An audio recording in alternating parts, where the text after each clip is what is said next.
Hey, everybody. Welcome to the TEConnect podcast. I'm John Martin. And I'm Dean Reverman. Dean, how many marketing emails would you say you get a day? On average? Yeah. 5,200. No, I don't Wow. know. That's... I thought I had a busy inbox. It feels like, we're going to be in the hundreds, maybe over 100. It feels really? like, I don't know. It feels like now I'm combining my work and personal. Okay. Man, that still seems like a lot. Yeah. Well, I haven't gone through a purge lately where I get really nasty and hit unsubscribe on all these things and try to make them go away. I'm very quick to do that these days. I'm sure if you've got a better workflow. If it's one of those people that is tracking what happens to their emails, they're probably like, this guy didn't even really open my email. He just unsubscribed. Like, yeah, I did. So, I mean... He didn't even give us a chance. So do you think these marketing emails are even effective anymore if we're just deleting and unsubscribing and we're getting annoyed by them? I think we're going to talk about that a little bit today. I think we are, actually, yeah. Well, here's a stat for you. The average worker receives 121 emails a day. Oh, see, I'm in the ballpark then. Sure, yeah. Okay. All right. And I don't know how much of that is actually the marketing spam type stuff, but, it's out there. So, yes, we brought back with us Jody Costa today. Yes, from love Barcoding. Jody. Yep. If you might remember, she was on previously for the one of our VAR-Tech sessions. Yes, about live. Creative marketing tactics. Yes. So decided not to put her on the spotlight live today, but we also miss her entourage now, unfortunately, too. But we decided to bring her back to talk about this topic. We're going to get into, is email marketing still useful? Yeah. Is it still productive? Yeah. And, we're going to assume that it is. Spoiler alert. Yeah, right. But we're also going to give you some reasons how you can build out your email list a little bit more beyond what it currently is. Yes. Once you have someone on your email list, how do you keep them there? We'll talk about what other kinds of online marketing tactics she might recommend for us. This is good stuff. Good perspective with Jody. If you're a reseller, if you're in sales, in marketing, whatever it is, how to reach out to your customers, how to get a captive audience on your email list. Very good stuff for us. This is actually a topic, once again, that came from one of our listeners. So thank you so much to George Biastre for sending this in. We appreciate your insight here. We've actually got a couple questions that you specifically wanted to have answered. So, of course, again, good stuff. I think we're going to have a fun conversation Absolutely. here. It is time for us to plug in and get connected. Welcome to the TEConnect podcast. It's time to get connected.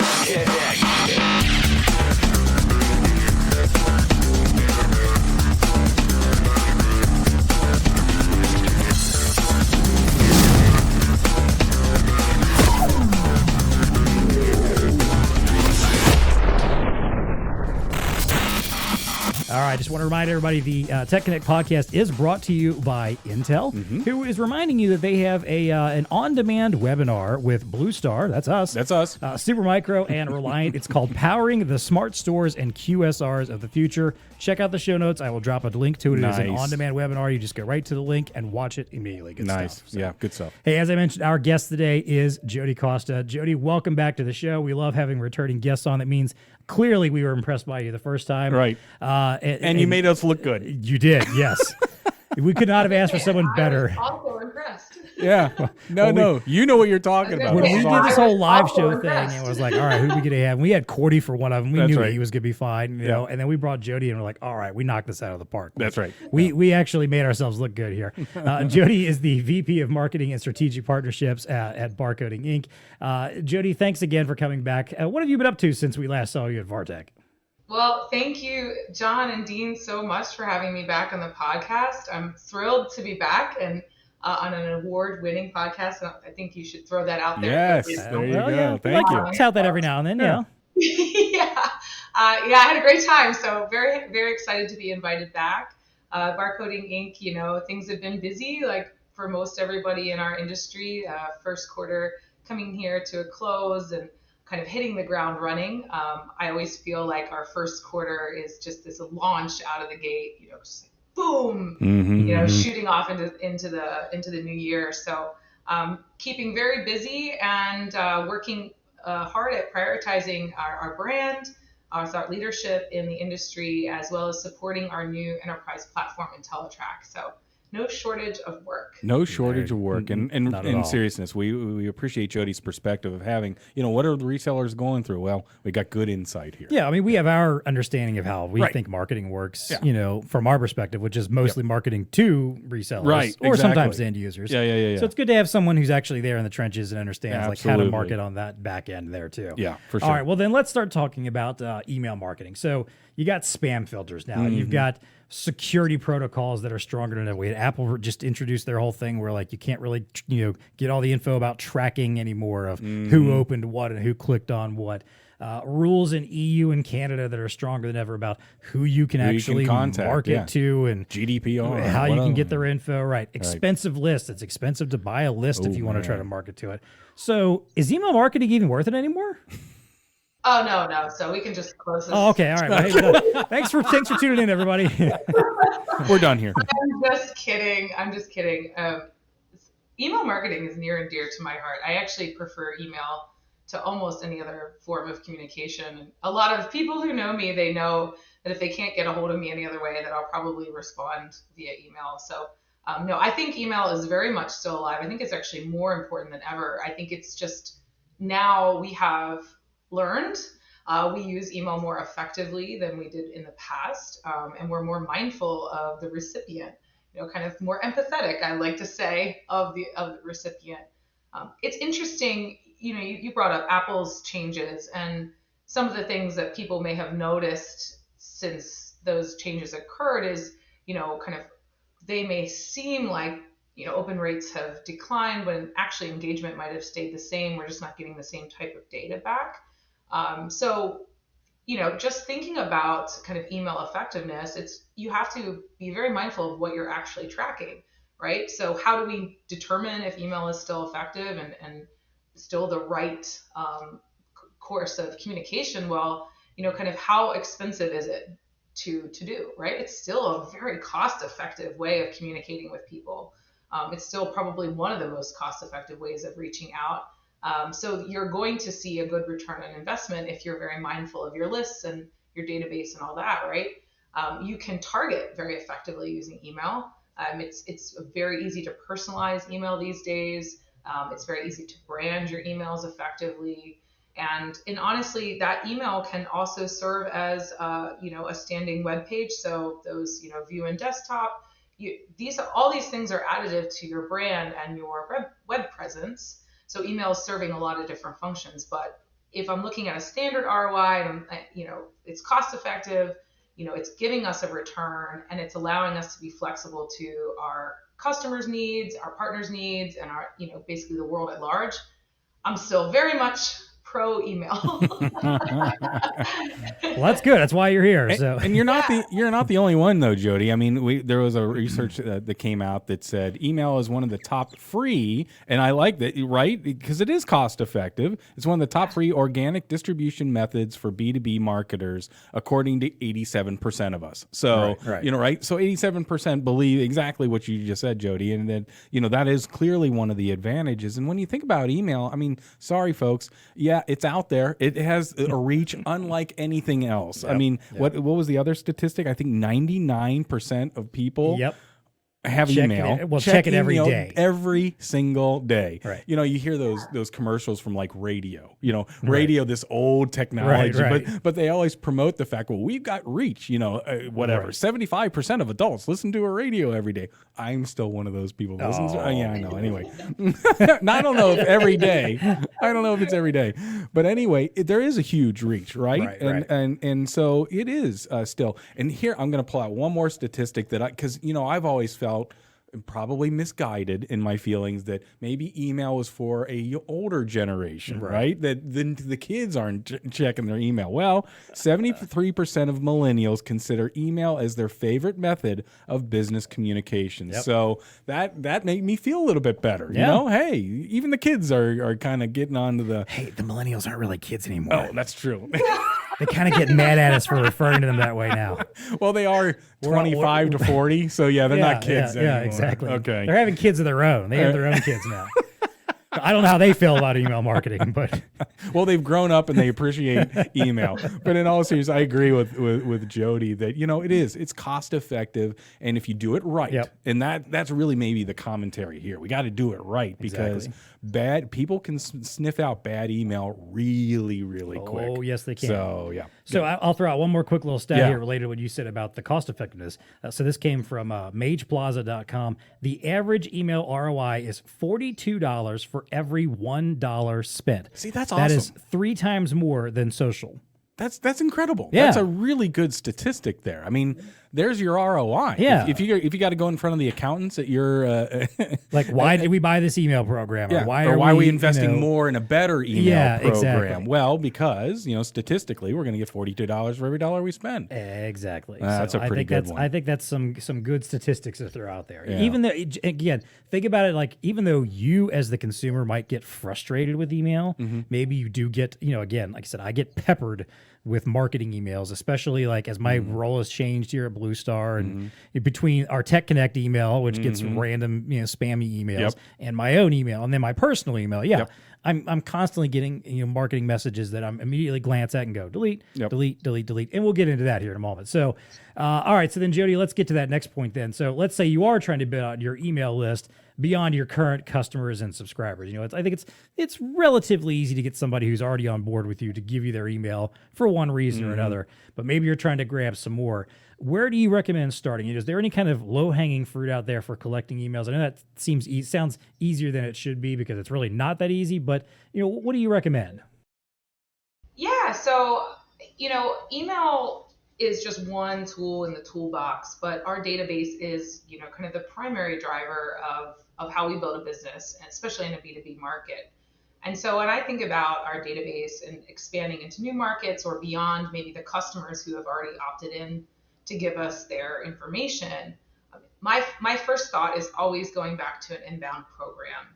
So inbound marketing is very near and dear to my strategy at Barcoding Inc. And this is this philosophy of saying I put value out into the market, valuable content out into the market, and then people will come to me, right? So I build it, they come. And they come. Right. Yeah, this is the way I want it. This is how we avoid being kind of the spammy, annoying marketers. So if I'm trying to build my email database of credible people who are opted in, which is, to me, this is the bar, right? There's no longer tolerance in the world for us to be cold emailing folks. We all know the companies that do it to us. We hate it. We should never be these people, right? So for me, that's just the bar.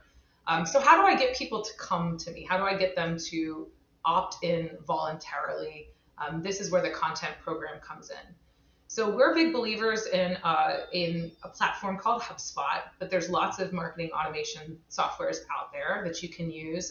Some are very cost effective to get you in the door, and then you can scale actually with them.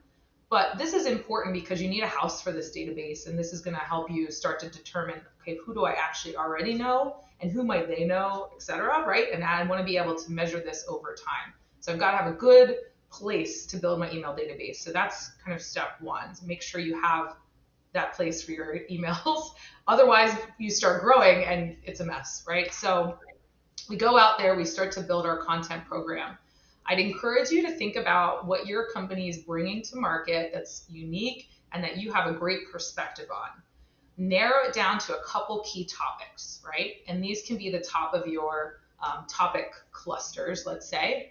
And now these topic clusters, from there, you can build editorial calendars that will support each of those areas. And this is vital because you want to build authority for your perspective on a certain topic. So that's good for SEO and everything like that. But as you build your content program, you'll want to know what pieces of content are just going to go to the world and build that SEO and get more people on your website, right? So more chances for conversion. But then which pieces of content are so good they should be gated behind a form, right? And then which, theoretically, you're giving people lots of different ways of interacting with you, but you'll start to test over time which content pieces that are gated are resulting in leads that make the most sense for your organization, which pieces of content that maybe aren't gated are so popular that you should put a gate on them and start to be able to collect some information up front. And then, how are you continuing to bring people through as they search your site? So if they're on your blog and that's all ungated content, where's that call to action at the bottom that says, hey, you loved this blog, you probably love this ebook, boom, goes to the landing page, fill this out. So you start to coordinate all these activities together and give people lots of reasons to give you their information and start to build that email database. So you're building a pipeline basically of subscribers in one sense, subscribe to the blog, right? Simple, easy, just give me your email address. Then maybe that second tier is I want to build people who like my content or maybe a little step ahead in the research. This is where the gated content comes into play, ebooks and white papers and all your traditional advanced content pieces. Ask for a little more information, right? Maybe it's first name, last name, email, company. And then that schedule a consultation or that contact us page where someone's really ready, or potentially it's an ROI calculator or something of that nature. Ask for more information or an assessment, things like that. So you have multiple pathways bringing people into your database. The other, am I good to continue? Oh, absolutely. Yeah. All that was gold. Definitely, yeah. All that was gold, by the way. Yes. No. Right. We're absorbing as we go. You're good. Okay. So here's another tidbit that I think is good. So when I'm building into a new geography, like a new country, let's say. So when we expanded into Canada, I knew that I wanted to grow our database, and the content program does take some time. So I should say that it's a long strategy, right? It's not going to be an overnight success, right? But still vital. But I may be in a new country, I need to get things up a little bit faster. I'm very much opposed to buying email lists. I would recommend never to do that unless you absolutely have to. And if you do have to, I would recommend using an email list and inviting people to an event so that they at least feel better about the fact that you're cold outreaching them, because you're going to give them some food and drink, right? So like sweeten the deal. So, but I'm in Canada, I want to expand, or I'm in a new market and I want to expand. So healthcare, another one that Barcoding is interested in, Canada, the other market. Let's take those examples. How do I start to grow my database a little bit quicker? To me, it's all about then the strategic partnerships. So I look for places of growth or associations and in thought leadership journals and magazines. These are my top two ways to grow the database without, outside of the inbound program.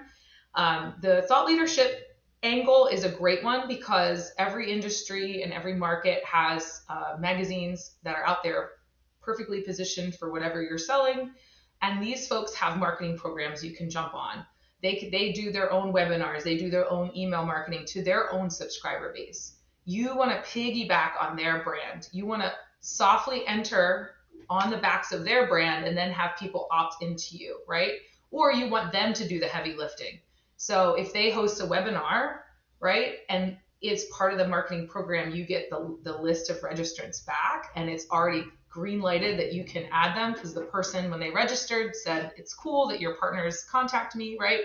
The journal or the thought leadership magazine took care of all that. Then you're good to import all those people into your database and then email them with some good, valuable information after that. On the association side, they have similar marketing programs. So if you work with an association, they have their own ways of getting you in front of their audience that their audience has already approved, right? And so by going in there and working hand in hand with that association, you're also putting your brand on good standing, and you're allowing that association to help you with that opt-in process so that you can add those names without worry or fear that you're going to be annoying someone. So those are two other ideas I'll throw out there for you. Strong tactics, really good stuff there. If we could rewind a little bit, because we got to unpack. I saw you furiously typing. I know, I'm typing away. I'm like, I can't keep up with Jody. There's just too much good stuff that she's got in there. But anyway, really strong strategy around the topic clusters and inbound. Let's go back to the inbound marketing, right? Okay. I mean, I think that modern marketers, if you're a reseller and you don't, because I still feel like there's some inertia there around inbound marketing and content marketing, and I think people just have a fear that there's just too much involved in there, and I don't know what I'm doing. It's not as complex as it has to be, and I think Jody did a really good job of kind of delineating. I love your strategy of here's some free content and here's some gated content, and it doesn't have to be this vast library of stuff. It can be 6, 7, 8 quality pieces or something like that you invest a little bit of time in, and that that you hope that the marketplace responds to. Really good stuff there as it relates to that. I will add, because one tactic, when you think about building lists, and love where you went with the press or associations or what I'll call trusted sources and kind of piggybacking behind their brand. If we bring social into the equation, and I know we'll get there in a little bit, but we've had success of look, most companies have some kind of social strategy, right? Or within LinkedIn, you can, if you don't know this, you can input your customer database into there, and then you can do like a like audience or something like that. There are soft ways that you can use social through your inbound. Maybe you use it to amplify your inbound marketing techniques. So you're still serving this audience, your content pieces, and hopefully they're reacting to it. But you can involve social into that as well. You're going to have to pay for it, obviously, if you're going to promote it to these like audiences or people that are like your customers to try to do that. But it brings in the benefits of targeting regionally, targeting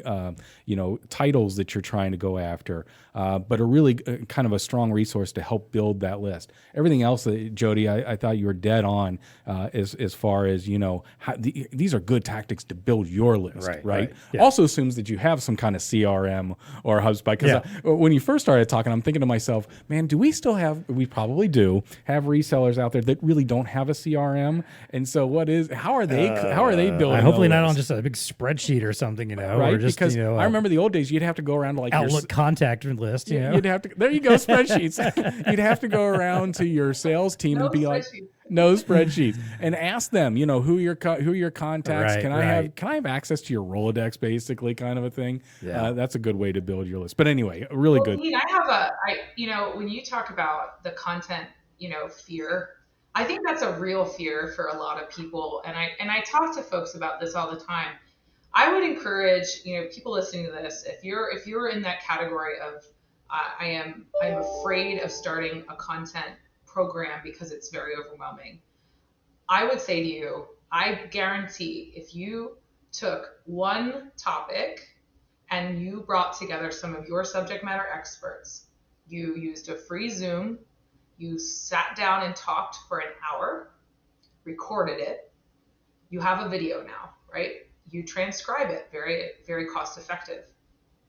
Within that transcription, you have an entire year's worth of social media, guaranteed, bar none. Because remember, not everybody's going to get everything on the first go, right? So maybe I pull a quote, and that's one of my social media pieces. Maybe I add a statistic with a quote. Maybe I pull a snippet.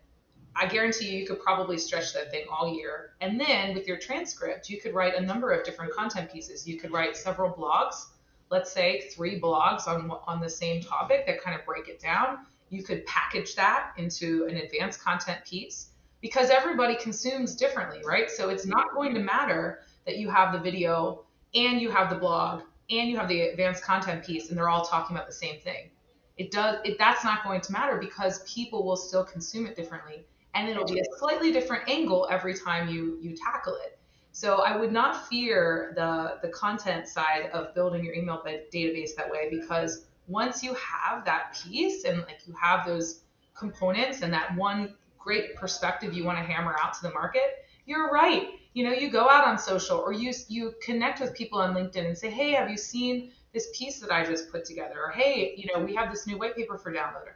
You have the tools then in your kit to go out on these other channels and make really good personal human connections. And then that's going to in turn lead to more growth in your database. Brilliant. What a great strategy, and record that thing and then utilize that. I mean, we talk about leveraging assets like that all the flipping time, right? I mean, if you're going to, what a simple, basic way of going about it. Brilliant, Jody. Yeah. I mean, who can't do that? Who can't get some subject matter experts in, record a real quick Zoom call?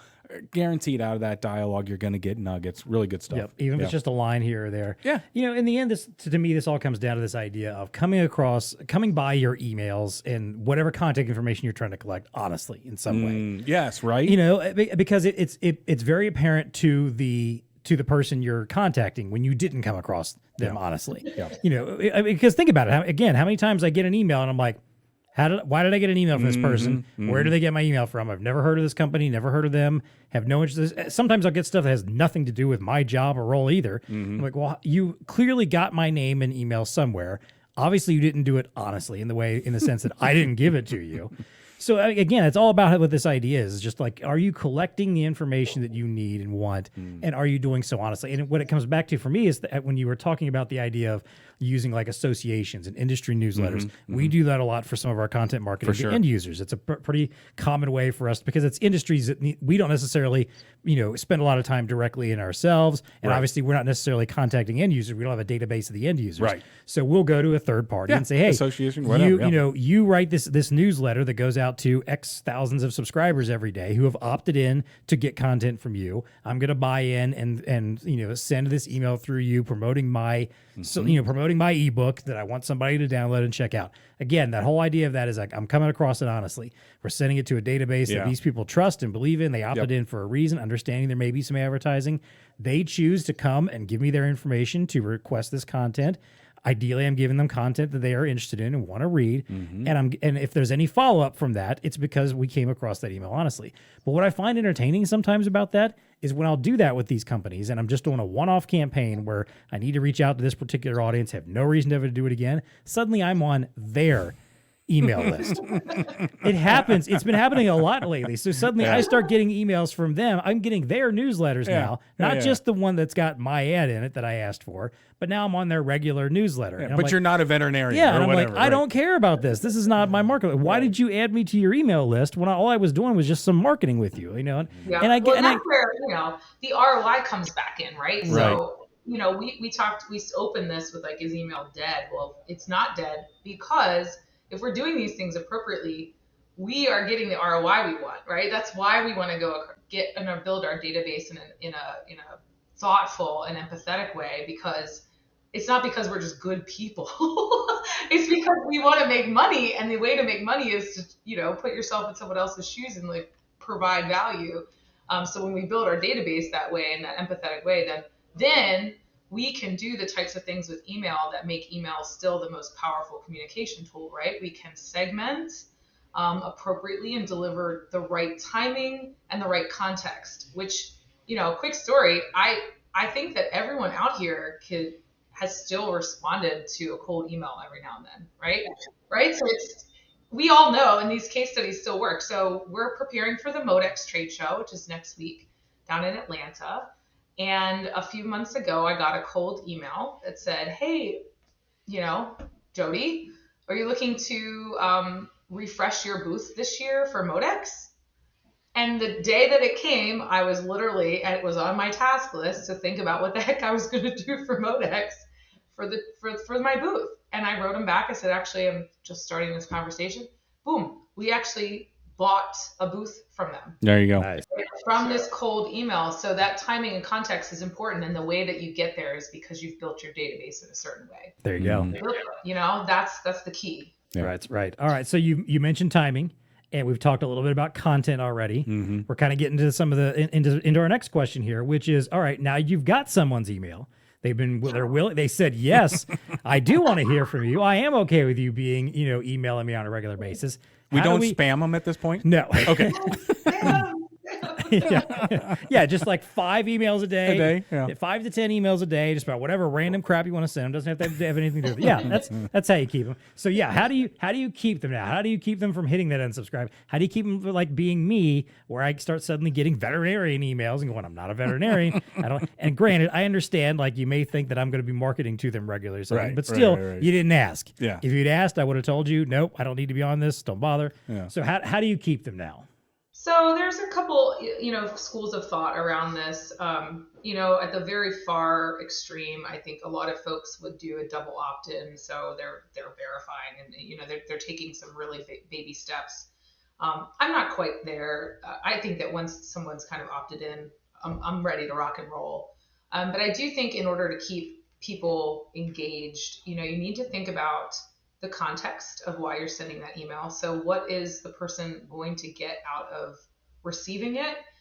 And what theoretically do you hope that they do? And did you give them options? So for instance, we may have an advertising program running.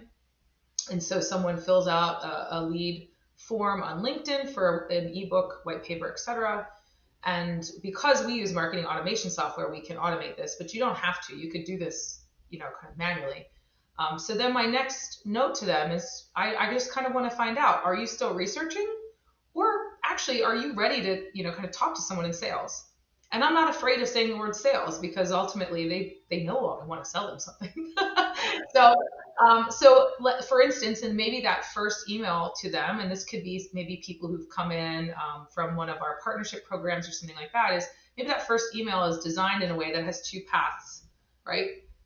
I'm still researching button and the I'd like to talk to sales right now button. And that way I can start to understand, okay, where are they in this process? And if they're just researching, I kind of want to lay off. I don't want to pummel them with information, but I want to contextually time it. So maybe a drip every month, 2 months, etc. Right? And if they want to talk to sales, I want to get them right to sales.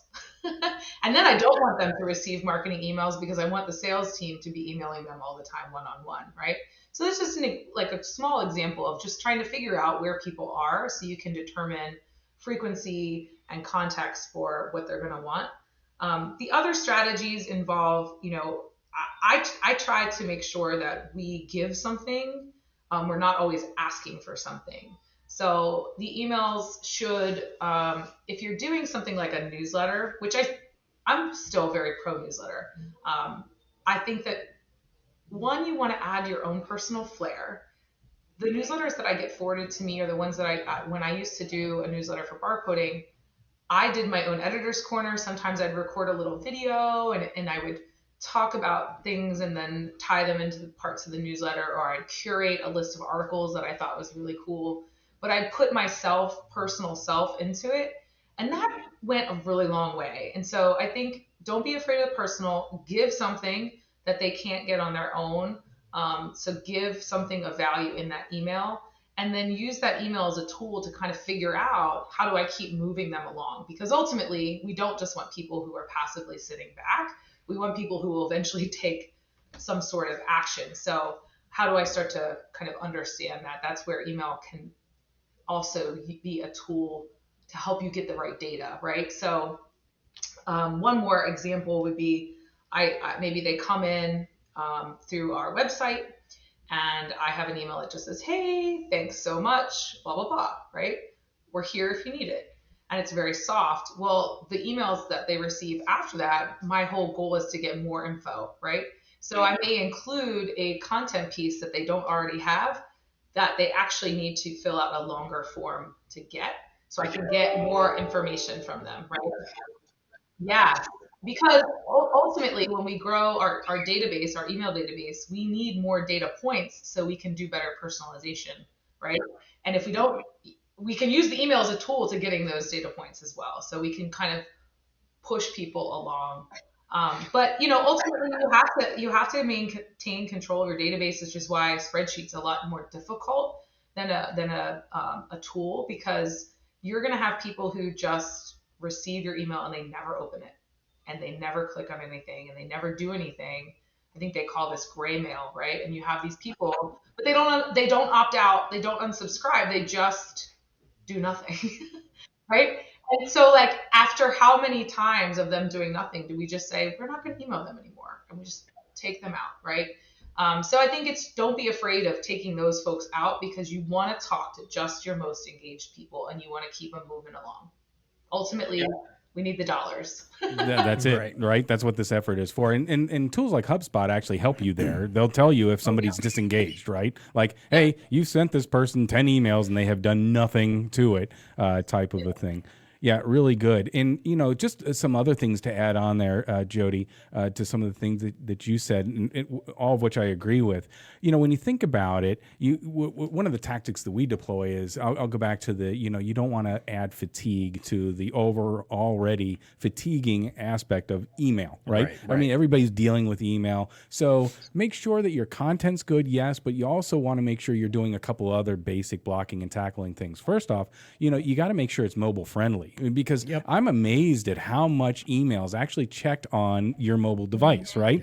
And so if you're designing, and that kind of gets into the design, maybe you can talk about the wordsmithing of subject lines, but you know, you really do have to have that important. I know we've taken a much more critical eye on the design. How does it look in mobile? Because ultimately, if I could go back up a layer, you know, you are presenting a behavior of how you are showing this content to your customers and prospects, right? And they're going to start expecting that kind of behavior from you, right? And you get into like this groove, like, oh, here's content coming in from BlueStar. I can expect it to be whatever type of a thing, rather. And I think that that's important. You know, it's going to be mobile friendly. Yes, it's going to be desktop friendly, of course. You know, we try to minimize the kind of amount of content that you actually have in the email to what I'll call snackable elements with links, you know, so you're not trying to give maybe somebody the whole message in the email. It's not an entire blog in an email. Not exactly, but you're going to give the tease, you're going to give maybe some visuals to it, something that you would enjoy as you're kind of scrolling through it, right? And say, oh, this looks pretty good. Yeah, I want to click in to find out more. And that kind of gets into the CTAs, which you were talking about, Jody, and I like your bifurcation of CTAs. You know, what are you looking for here? You know, kind of probing and trying to putting their hat on a little bit. Okay, so I've gotten them to click, you know, now, or, you know, what do we want them to do? Or what, how can we make this dialogue continue in a meaningful way for them? You know, that's really good stuff, right? Well, and your comment about design is spot on too, because remember, email is a vast topic, right? Because we could be theoretically talking about email that we're sending via an Outlook system, but you know, we've been talking about email that we're sending kind of from a marketing perspective. But either way, you have to know who you're sending to. And I'd rather send to a smaller group of people a very tightly focused, contextually personalized message than send to like a bunch of people, right? So what used to work, we could just kind of blast everybody on their database with a message. I just don't think today that that's as effective. It doesn't mean you can't do it, but you kind of want to be choosy. And so when you think about your communications and what kind of communication should be going to whom, you know, a customer communication may not need as much imagery or like things to download in the design of the email. Maybe it needs to just be more text. Right? Don't be afraid of text, right? Like maybe the customers just need the info and they just need, you know, some branding and out, right? Maybe it's going to hinder that level of communication if we add too much, we over design it, right? But maybe for those folks who don't know us enough, we really need to hone in on that email design so that we're helping them and guiding them and shaping them through the design to take certain actions or to kind of give us more information.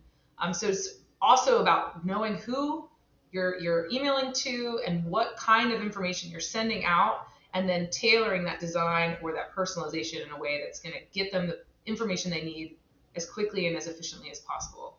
Because that's ultimately good stuff. No, absolutely. Let's talk a little bit about the subject line here, John, because we've talked about that on other podcasts as well. It's really, really important. Emails with 6 to 10 words, as the statistic goes, has a highest open rate of around 21%. Yep. It's critical, right? Yeah. That subject Here was line. a couple other stats I found related to that. Again, from that mageplaza.com, 64% of recipients open based on subject lines. Mm-hmm. So that's, again, almost 2/3, much more than half of your recipients are basing whether they're going to even open your email on the subject line. And 69% report as spam based on the subject line. Right. So they haven't even clicked in. They're just looking at your subject line. That means there's a lot writing on the subject lines there. And this all comes back. And again, the personalization part here is, the email content should be personalized. Yes. Now, granted, the subject line is a little harder to personalize. It is a little bit. You can, there's plenty of, programs that'll let you drop in someone's name, for instance. Hey, John. Yeah, exactly. But you're also, that's potentially a word that you're wasting or some characters you're wasting there in the subject line. But still, again, it should be the kind of thing where the subject line gives someone enough to know, should I open this email or not? Is this something I need to read now or not?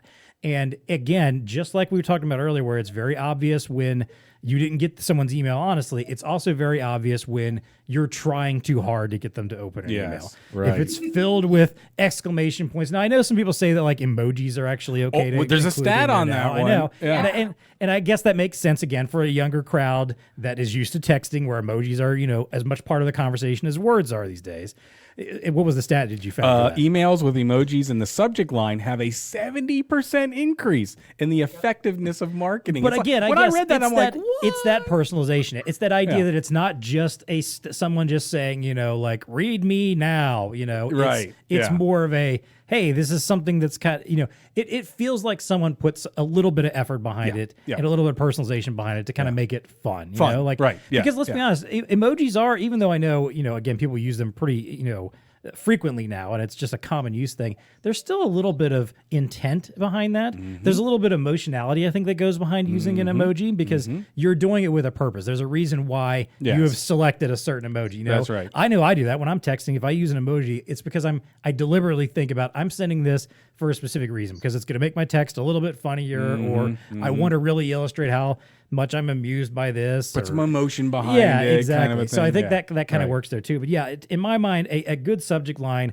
can obviously make or break your email, whether it gets read at all. And this is, I think, especially important for the situations where you're trying to draw in new people and trying to draw in new subscribers. I think if you have a regular database who's used to getting emails from you, you can have a very similar, type of subject line. If like, I don't know, if it's a newsletter, really good point. The latest news from such and such. But even that could still, your subject line could have like a couple snippets about what the news topics that you're referencing. So if they want to decide, I want to open and read this right now. But again, I think if you're trying to grab some new people, if you're trying to pull someone new in, if you've just recently added someone to your database and you're hoping to keep them there, I think that, understanding and thinking about your subject lines and thinking about some personalization. And again, this is another one of those situations where, especially with a good CRM or good email platform, you can divide and conquer amongst your various profiles. What you know about your customer, what you understand about who they are and what they're into. If you sell to various industries, if you work with various types of people, again, that same message where if you're blasting out a message about healthcare products and half your customers are healthcare and the other half are retail, well, the retail people are going to know like, well, I just got blasted with this because I'm just in their database. Yeah. There's no reason for you to be doing that. You should have them segmented in some way so that you can make that separation. And again, ideally, your subject line will be part of what helps make that division for them so that they know, hey, I sent this to you because of who you are and not just because I wanted everybody to see this email. Would you agree with that, Jody? Totally. And I think a good way to just tip your toes, there's lots of research out there in subject lines, so you can kind of just do your own Googling, and HubSpot has great tools there too. But I would, just venture to say, hey, look what you react to. Same thing with social. It's like, notice when you stop scrolling. Same thing with subject lines. Notice what emails make you stop. Notice what headlines make you go, I have to click that, even though I know better, right? But notice, if you stop and notice these things, you'll start to see structurally what they're doing, right? So, in certain cases, we may want that subject line to get right to the point, so I know exactly what's in there. But I may want to do it in a way that's got a little bit of mystery where I'm like, wait, what? I've got to go check that out. But sometimes you do need a more corporate facing type of subject line, and that's okay too. Sometimes you just have company news that you just need it to be a little bit more formal. So you can play around with it, but I'd encourage folks to just start to pay attention to what you respond to, because chances are that's a good starting point for what your folks are going to respond to. Yep. And I'll be honest, I'm a sucker for a list, which I actually will be referencing later. Spoiler alert for TEConnecting later on. But yeah, if you send me an email that says 7 reasons why, or the top 7 this, or the top 10 this, clicking every time? Almost every time. Like one of my favorite emails that I'm subscribed to, newsletters, is Paste Magazine Online, pastemagazine.com. They just do like articles about, everything from music, entertainment, just a little bit of everything. They kind of cover a wide swath of stuff. They are very fond of the list. And so they will frequently be like, the the best 50 science fiction movies of all time. I'm like, Well, done. I gotta I'm click on in. that, yeah. I'm going to click into your email. I'm going to be opening that article, and I'll be spending the next like half hour of my life reading through your list and, and seeing what you have to say about it. Like, so again, that's an understanding of your audience. And clearly they've learned at some point that their audience is receptive to lists because they keep making them. They know that they work. I guarantee you they figured out, like, every time we do one of these lists in an email, we get more opens than usual and more people clicking through than usual. So yeah. it's good You're stuff. part of their data, John. I'm sure I am. Yeah. I'm probably one of their like key profiles. Like, let's see what we can get this guy to do today. So, all right. Well, hey, let's. I just one last thing on that, just so that people, with a lot of the security changes, just to go all the way back to the beginning, I would encourage folks to look at clicks as your main metric, because open rates are going to be kind of all over the place, and clicks are really going to always tell you who's engaging and who's responding. So. Really good point. We do. We take a look at the clicks. Again, if you're using something like HubSpot, now you know the exact person. Yep. You can develop workflows around that if you want to get even more granular on the automation behind it and stuff like that. But really, really good point, because those people are engaged, and those are the folks that, whether it's that particular message or other ones. I mean, you want to deal with engaged people, right? That's what I think people forget sometimes too that the whole click through thing can be just as valuable as requiring some kind of action. Like, a CTA is great to have when you can have it, but sometimes if it's okay to put a message out there where all you want is someone to go visit your blog or go read something or just go check out a page or watch a video or something, it doesn't have to have necessarily any other context beyond that. It doesn't have to have some lengthy process that you're sending them through that results in a sale or a meeting or a call or whatever. It's fine to say, in my mind, if I put out a campaign and I'm sending it to, I don't know, let's say 10,000 people and 2,000 clicked through, in my mind, that is a wildly successful campaign. Like, all right, I got 20% of the people I was sending this to actually go look at what I wanted them to look at, even if I didn't ask them to do anything else. Right. That is 2,000 eyes I got on something that I didn't have before. Why am I going to complain about that? Yeah, So, really. Yeah, that's a great point. That is a great point, because I would say too, with your email program, like, don't be afraid to show all sides of your company, because sometimes we'll send an email. So one of our most successful campaigns was about our service dog that we sponsored, Susie. And so we sent an I saw that on LinkedIn, yeah. And Susie graduated, and all we wanted to do was tell people that Susie graduated because they'd been watching her journey. Actually had nothing to do with asking them to buy from us at all, right? So you can pepper those things in, John, to your point, where you're not asking for things, you're just giving, and you're allowing people to kind of interact and not do it in a way that's, asking for too much. Right. All right. Well, hey, let's wrap this conversation up then by talking a little bit about some other online tactics. We kind of hinted at a little bit earlier. Social media, obviously, is an option. Strong one. What other methods do you recommend for capturing followers, getting subscribers, getting likes, getting that interaction outside of email marketing? Yeah, so, kind of old school, but still effective blog. The blog is still a great tool. And with, like a marketing automation software like HubSpot, you can have people subscribe to it. And basically what it will do is every time you publish a new blog, people can choose their subscription and they can get an instant email notification or kind of a wrap up monthly, which is kind of nice. So you don't have to worry about emailing people. So blog is a great tool.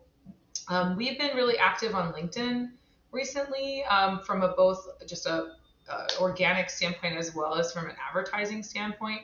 We've been testing some advertising across multiple platforms, and really LinkedIn is starting to shine for us. So I would encourage you to kind of check out LinkedIn.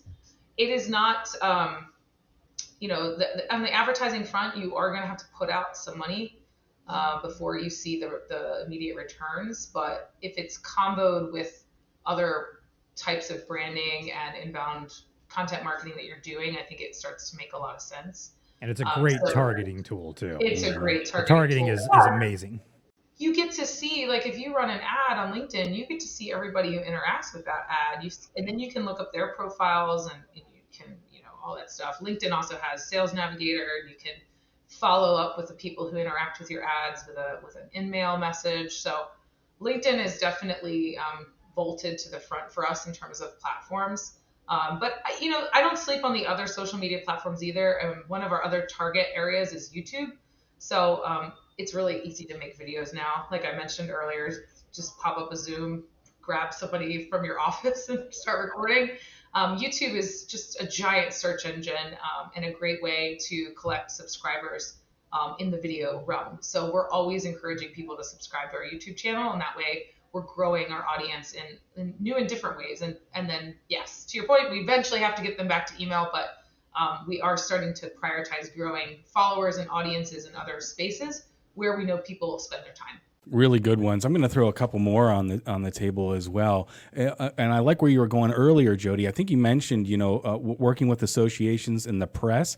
I feel like people forget about that. But all you have to do is offer yourself as a subject matter expert, and they're looking for content too. Sometimes, believe it or not, they'll develop an article around you or maybe a topic that you suggest. I'm telling you, they're always looking for. Let's be honest. This is a BlueStar podcast, but we're kind of doing some marketing for Jody and barcoding. Right? Here That's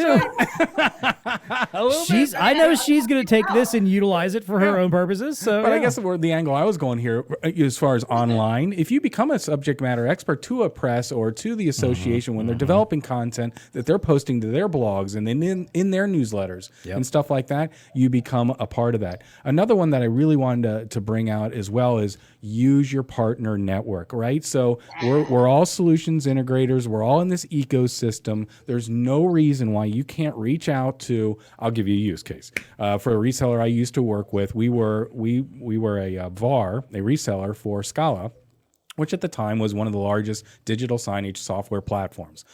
I offered up ourselves to be subject matter experts in their case studies and some of the white papers that they developed. So, they were looking for that type of a thing. Well, we need the voice of the reseller to do that.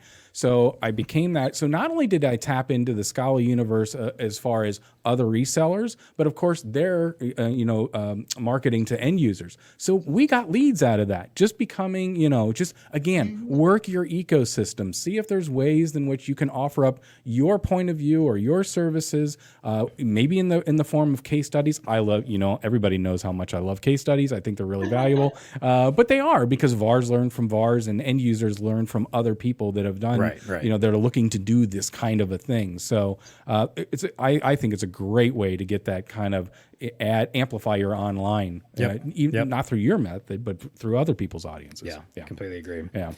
All right. Well, hey, let's wrap this thing up here with our recurring segments here. Well, before we do that, I do want to, as always, thank our TEConnect members and sponsors of the show. So what do we got here? Datalogic, Elo, Epson, Honeywell, Intel, and Zebra. There you go. I still keep remembering them every time. Thank you very much for supporting us, for supporting our show. We very much appreciate you and what you do for us. Hey, as always, if you like the show, like us on YouTube, subscribe to our channel. If you listen to the audio version of the podcast, subscribe obviously to that. Leave us a 5-star rating or review anywhere you can. You can do that on Apple Podcasts. We'd love to hear from you. We want to know what you think about the show. And as always, if you want to reach out to us, first of all, if you have, just like George, an idea for the show, go to the show notes. There's going to be a link there to drop us some submissions for topics that you want to hear about. We won't spam you. No, we won't. That's right. I promise you. All I will do is respond to you and say, first of all, I'll send you a free t-shirt for one thing, a free TEConnect podcast t-shirt. And then I'll also tell you, hey, if we get around to doing your idea, I'll let you know, and you'll get a shout out on the show. That's all we're asking for you there. Nothing beyond that. I won't spam you any other way. And of course, if you want to reach out to us directly, you can always find us on Twitter at TEConnectPod. You can also email us TEConnect@BlueStarInc.com. All right, let's wrap things up here, starting off with the value to the VAR.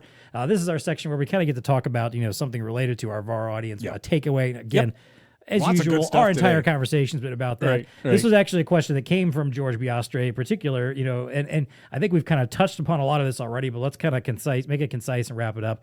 So Jody, I'll let you start. What social media and or email platforms do you recommend for resellers to use? Well, I would say, like I said, I'm a HubSpot purist. So from a email platform, which is actually a much bigger platform, right? You can do all your social media in there too. That's where I'd recommend. And then, previously mentioned LinkedIn is my favorite social media platform right now besides YouTube. So those are my top two today.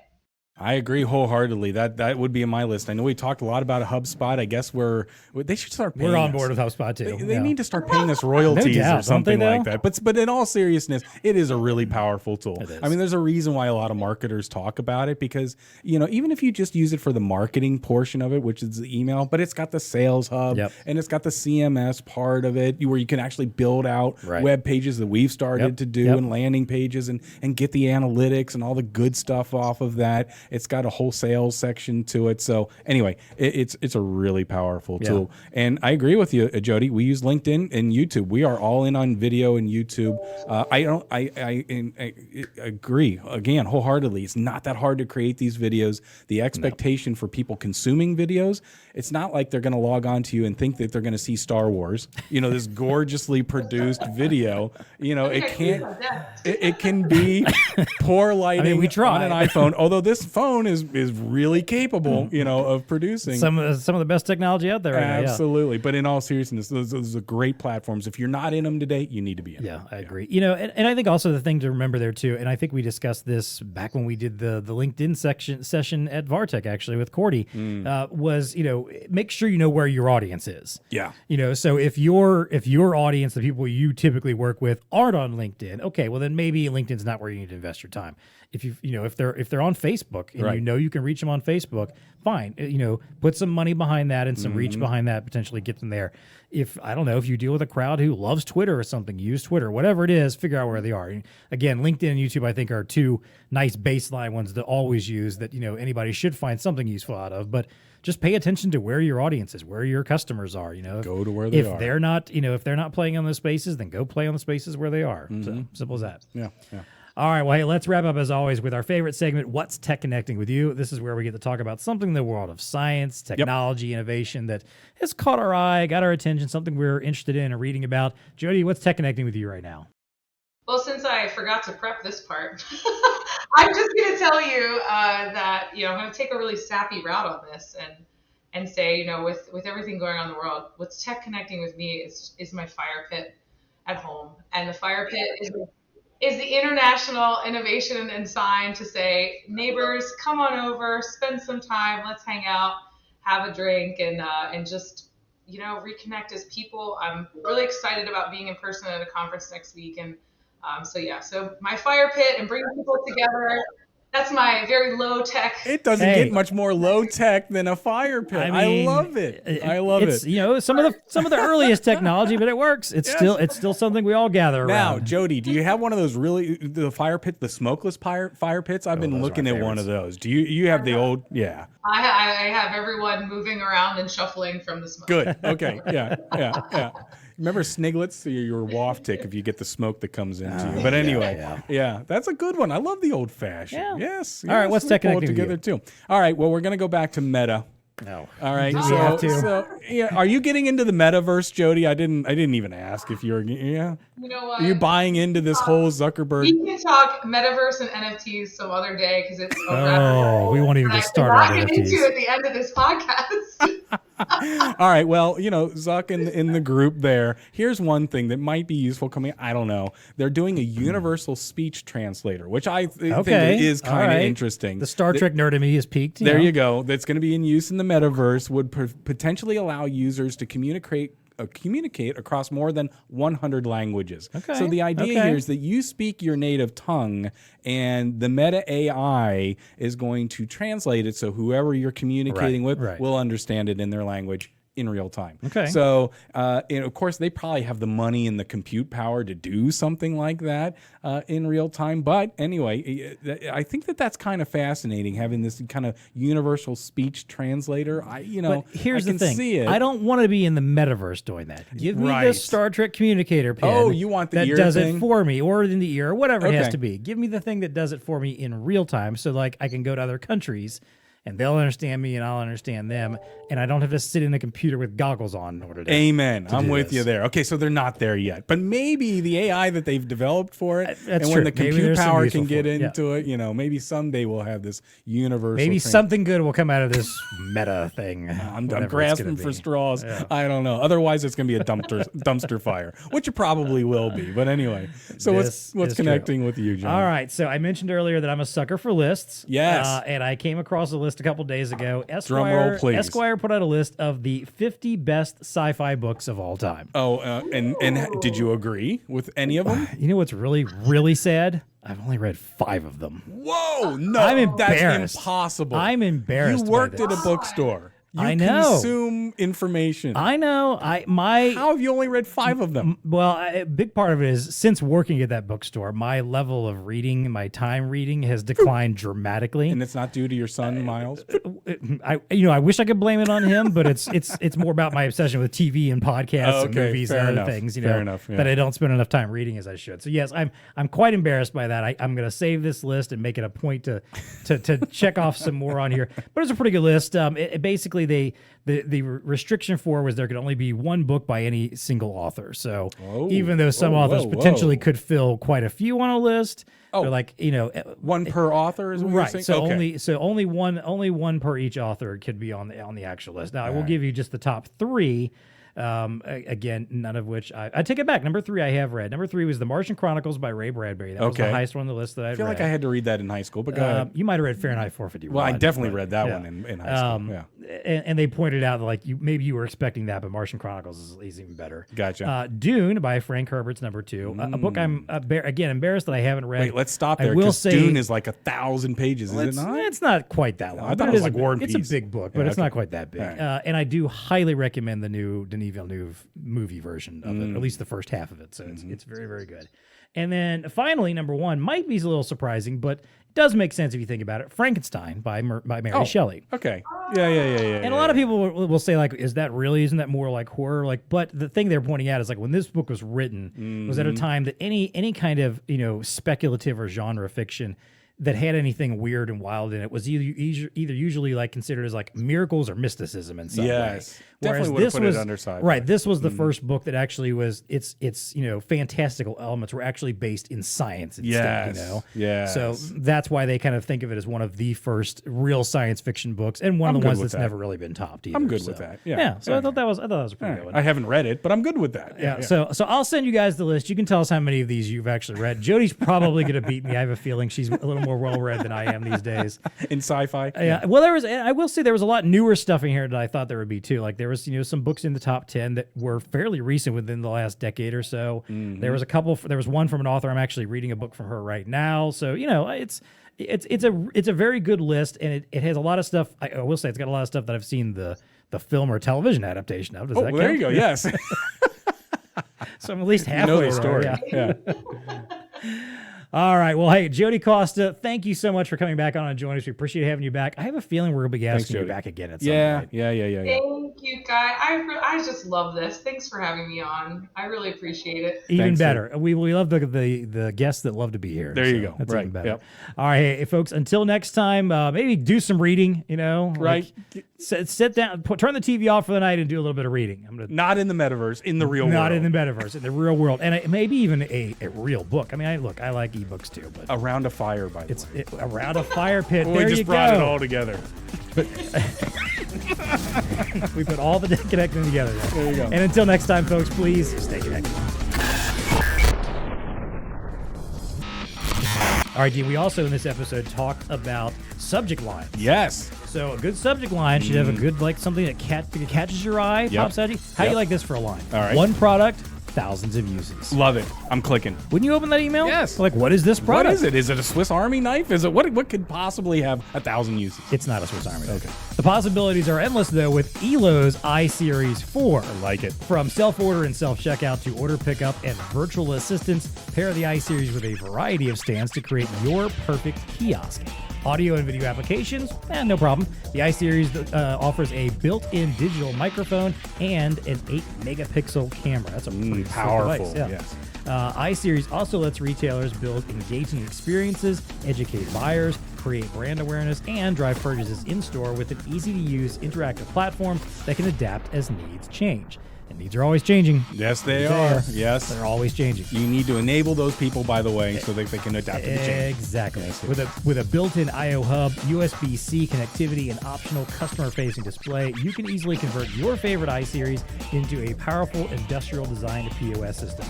Do you have a favorite iSeries yet? You should get one if you want. I like them all. That was a very, political very diplomatic answer. Yes. To learn more and select the perfect iSeries display for your customers' needs, contact your BlueStar Elo representative. All right, Dean, we just spent all this time talking about email marketing, online marketing, getting your message out to the right people at the right time. But obviously, you might need some help with that. Maybe you don't think you're the best at actually creating marketing pieces or tools, right? Right. Okay. Well, Zebra is actually here to help out. Now, creative, effective marketing pieces that get attention and grow your sales pipeline does not have to be a solo mission. Very nice. Zebra is here to help with their new and improved co-marketing builder tool. Love it. It's been redesigned based on input from their partner community that users now have the ability to customize single assets or entire campaigns, more levels of customization than ever before, easy access to their new partner identifier and certificate, hundreds of new assets to use, and an intuitive interface. Man, I'm telling you, when I was a reseller, I wish I had a tool like that. Don't you though? Yes. You just make it up on your own. And in personal, with your branding and stuff like that, just brilliant. Use a Word doc and try to paste some stuff together and hope that it looks good. Well, this is available free of charge to Zebra Partner Connect members. This is a self-service co-marketing platform that enables you to customize Zebra marketing and sales tools with your brand. Spec sheets, social media content, flyers and brochures, web banners, emails, as we just talked today, and much more. So if you are a Zebra Partner Connect member, check out the link in the show notes to access the co-marketing tool. And if you're not a member, what are you waiting for? Get in there so you can get these tools. You might as well, yeah. Absolutely. If you sell Zebra, you need to be a partner. You need to be getting these tools. Contact our BlueStar Zebra team if you need to get signed up.